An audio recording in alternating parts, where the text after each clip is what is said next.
Hello everyone, welcome. This is Growing Experience and I'll be up-potting this tomato that has outgrown its container. It won't have a home for a couple of weeks, so I'm going to give it some room to stretch its legs before then so it doesn't get badly root bound. I'm using the potting mix I made in a different video. I'll have a card at the top of the screen to link you to it, and the video will also be in the description. Now, we are going to put a couple handfuls at the bottom of the pot before putting in our tomato transplant. I removed all the lower branches from this plant to give it a few days to scab over before burying any of the stem. This is to avoid disease. Now I'm going to take the plant, flip it over with the stem between my fingers and gently give the nursery pot a few squeezes, and this should release the plant. And you can see the roots are starting to wrap around the outside of the plug. It's not root bound, but give it a few weeks in that small container and it would be. So now we've set the plant in its temporary home, and we will start filling it with our home mixed potting soil. It's a mix of perlite, vermiculite, coco coir, and mushroom compost. If it took me longer than a couple weeks to get this thing at home, I'd probably put it in a bigger nursery pot, but a couple weeks in this thing should be fine. I'm just going to fill this up to the top, then push the mix into the sides to pack it down a little bit. After I'm done firming the mix, I'll water it in and it should be okay for another couple weeks. Alright, now that that's all done, time for a bit of a garden tour. We will go to my lower garden and check out what's happening over there in June. Here's our 20-foot row of flambeau beans. You can see some gaps here where there wasn't great germination. Those are going to be getting filled in with others that I have started. So those gaps won't stay gaps for long. I'll definitely fill them up with other things. So that's our beans. Over here we actually have my tromboncino squash, and it looks like these guys are doing pretty well.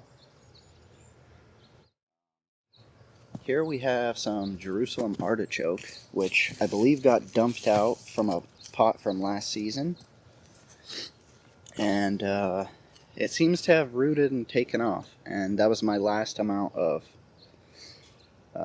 sunchokes. So I'm just going to let this grow so that way I replenish my sunchoke supply for next season, and I'll probably have a little dedicated pot to grow that in next season. Here I've got my blueberries, which are actually setting fruit for the first time, you can see. And it's actually turning color, which is awesome. That'll be my first harvest from this plant, which is really neat. I actually have never had blueberries survive and produce fruit the next season here, and I think it has to do with the acidity levels in the soil. Here we got another one. I believe these two are the same variety. Here we got another one, and then we got another one buried under all that stuff over there, right where my shadow is. And then that one. Alright, now, over here we have more tromboncino squash under this cover here. I'm probably going to replace this frost blanket with bug netting to help prevent the squash bugs from attacking these plants, because they're about at that stage where squash bugs are going to start really hunting this plant down. We'll see. We'll see. So far, I've had good luck. I haven't seen a single squash bug, which is a good sign, but I'll keep that bug netting on there until these plants are grown. Here's my row of tomatoes. There's 20 in this row. They're spaced about 2 foot apart. Looks like I've got to deal with the bindweed again. It keeps coming up. But if I stay on top of it, I'll eventually starve it out.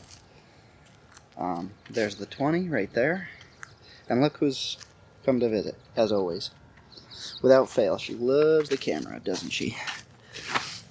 Doesn't she?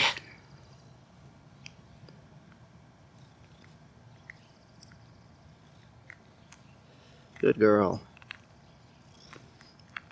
She's come to collect her taxes, her petting taxes. Good girl. Alright. Alright, moving on to the next row. We've got a volunteer tomato plant, which is why it's way bigger than the rest. It's been in the ground this whole time, so it got an early start. Here's the VF Romas, a determinate variety that I'm growing this year. It's going to be kind of interesting. I'm hoping to use these guys for sauces. They're indeterminate, so technically they should be harvested around the same time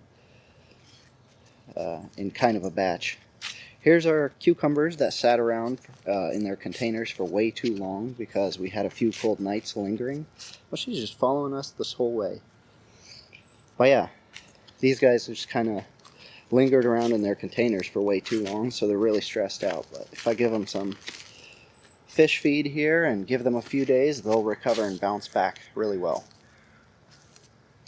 And aside from all our berry shrubs, which are back here, that's it for the garden tour for now. We're going to be expanding and adding in a couple more raised beds for this season, but that should be it.